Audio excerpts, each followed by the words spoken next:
আসসালামু আলাইকুম দর্শক শ্রোতা, আপনাদেরকে স্বাগত জানাই আমার নতুন আরেকটি ভিডিওতে। আজকে আমি আপনাদের সাথে আলোচনা করব এটা আমাদেরই গল্প নাটক নিয়ে। তো এটা আমাদেরই গল্প নাটকটি খুবই জনপ্রিয় একটি নাটক, যে নাটকটি এখন প্রচুর ভাইরাল। সোশ্যাল মিডিয়া বর্তমানে এই নাটকটি ট্রেন্ডিংয়ে আছে। তো আসলে এই নাটক থেকে অনেক কিছু জানা যায়। তো যাই হোক, এই নাটকটি আমার কাছে শিক্ষণীয় নাটকের মতোই মনে হয়। তো আপনারা কি বলতে পারেন এই নাটকটি কেন এত জনপ্রিয়? এই নাটকটির গল্প কি অনেক সুন্দর, বা এই নাটকে যেসব অভিনেতারা অভিনয় করেছেন ওনারা কি অনেক ফেমাস, নাকি আসলে গল্পের জন্যই মানুষ নাটকটি দেখে? আপনাদের কাছে কি মনে হয়?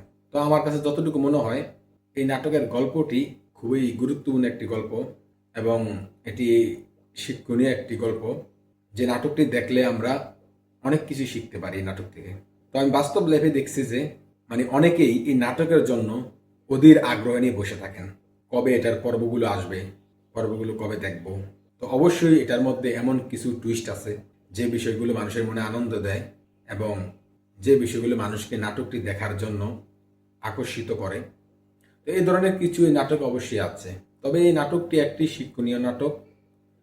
ইতিমধ্যে আমরা দেখেছি যে অনেক পরিচালকেরা বিভিন্ন মুভি তৈরি করেন, কিন্তু তাদের মুভির অনেক বাজেট থাকে, তারপর সেই মুভি মার্কেটে চলে না, হলে চলে না।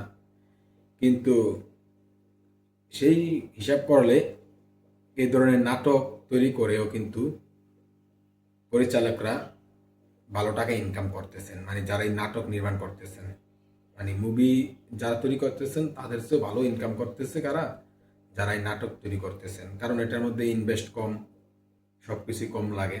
তো আর বর্তমানে যেসব মুভিগুলো আসতেছে বা হলে চলে, আসলে এইসব মুভিগুলো ওই আগের দিনের মতো এত কাহিনী থাকে না, ঘুরে ফিরে সব একই ধরনের ক্যাটাগরির এই মুভি। তো এই জন্য মানুষ অতটা হলমুখী হয় না। আর বিশেষ করে ভালো গুণী শিল্পী আছে কিনা এখন বাংলাদেশে, সেটা আমার বোধগম্য নয়। আর যারা পরিচালক, তাদেরও অনেকের শিক্ষাগত যোগ্যতাও নেই, পরিচালক হয়ে গেছেন। তো সেই মাপের পরিচালকেরা যদি কোনো মুভি তৈরি করে, সেটা কি ধরনের মুভি হবে সেটা তো এভাবেই বোঝা যায়। তো যাই হোক, আমি চাই যদি প্রত্যেকটা নাটকের প্রযোজক বা পরিচালক যারাই আছেন, ওনারা যদি এই আমাদের এই গল্প নাটকের মতো নাটক তৈরি করেন, তাহলে অবশ্যই তা মার্কেটে চলবে। ইউটিউবে ঢুকাই যায় না, শুধু এই নাটক নিয়েই গবেষণা, আলোচনা, সমালোচনার জ্বর। প্রায় প্রতিটা এপিসোডেই 10 মিলিয়ন, 12 মিলিয়ন এরকম ভিউজ হয়।